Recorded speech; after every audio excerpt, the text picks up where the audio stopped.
We're here in an authentic New Orleans cemetery. Alright guys, we'll stop this marker right here, guys. This mark, once again, St. Louis number 3.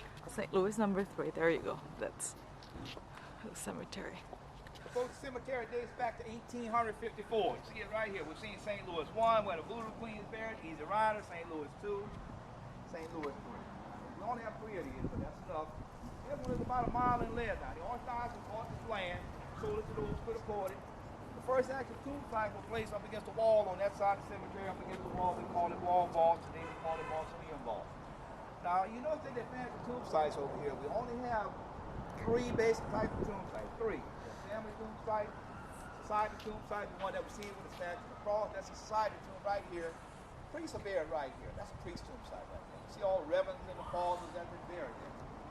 We also have what we call a vault up against the wall, or today we call it mausoleum vault, same thing. And with that, we bury all faiths, all ethnic background, doesn't matter, you buy it, it's yours to bury, and also it's yours to build once you buy the plot of land. Now you notice Mother Teresa over there, we just honor her, that's all it is. She's not from here, we just honor her. Now with all these fancy tomb sites being wonderful, where do people of moderate income, where they're buried, where poor people are buried? Let me show you guys just a basic one, then we'll start from there. Let's go right over here. A base. We'll start with just basic, then we'll move up to the larger one.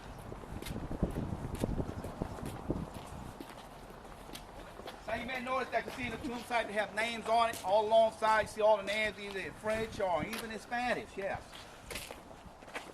English as well. The one that we're noticing right here, guys. 1, 2, right here.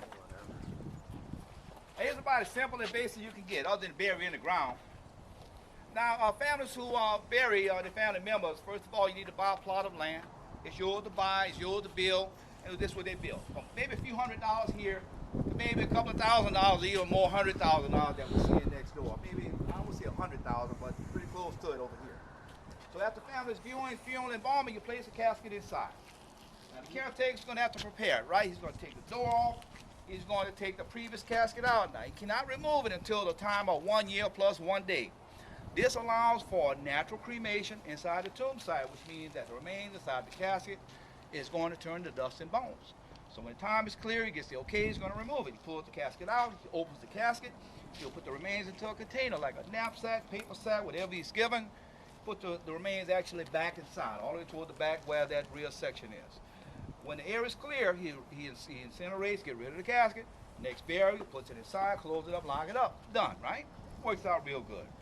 Now, you may have had more than one family member passing in a year, in a day's time, that is. So this can only provide one on this side the same, but notice that this one has 2 burials 1 year. Look at this one. Let me give you an example right here. Yeah. Goes back in 1980, you had 2 burials. How do you do this, guys? Well, you put one inside, one goes inside, close it up, lock it up. The second person who had passed, well, that was going to be placed up against the fence where that section that we call a wall vault. Now, if you look through here, you kind of barely see it right through here, that little section back in there. Actually, have twice people passed That's away. right. Yeah, 1 year you had 2 people die, so that means you couldn't shove both in there, right? That means the casket would be sticking way the heck out here, right, somewhere, right? So you place the other up against the fence over there, and when that time is clear, which means that temporary burial over there, when the time is clear, it's going to be removed, brought to the family tomb site, and eventually put inside before taking one out, put another one in, right? Now, you also have, across the street, you have multiple vaults, like we see in Santini family. Look at that one. That means you can bury 2 vaults or put 2 family members. If you have a third, with the same thing, different fences. Over here in this one, look at the one that's in the ground over there. How about the in-ground burial over there? Let's check that one out for a second. Now, this is the way it was done when the French were here. In the early beginnings, in the French Quarter, here's what happened right here.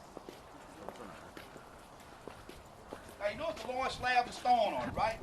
This prevents the caskets from popping about the ground, or as we call it, pre-resurrection, right? So you put it in the ground, you cover it up. We're on a part of the city that is 4 feet above sea level, so you can't go down 6 feet because at 4 feet you're going to see standing water. Same thing in the French Quarter, same thing. But it was the Spanish that started the concept of above ground burial that we have today. Now, there are those that are mortar covered. You notice that maybe the original one started with the bottom, then they added on the top. Society tomb that we're seeing here now, you notice that there are no names on it, none. Now, the Autisticglobetrotting keep records of who's buried here. So you may not see names on it, but the record's always maintained.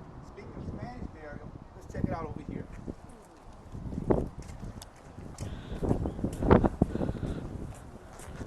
How about this one on the side right here? Now here's what you call a stack tomb. The original one on the bottom, stack one on top. But you see what's happening? The tomb sites are sinking, right?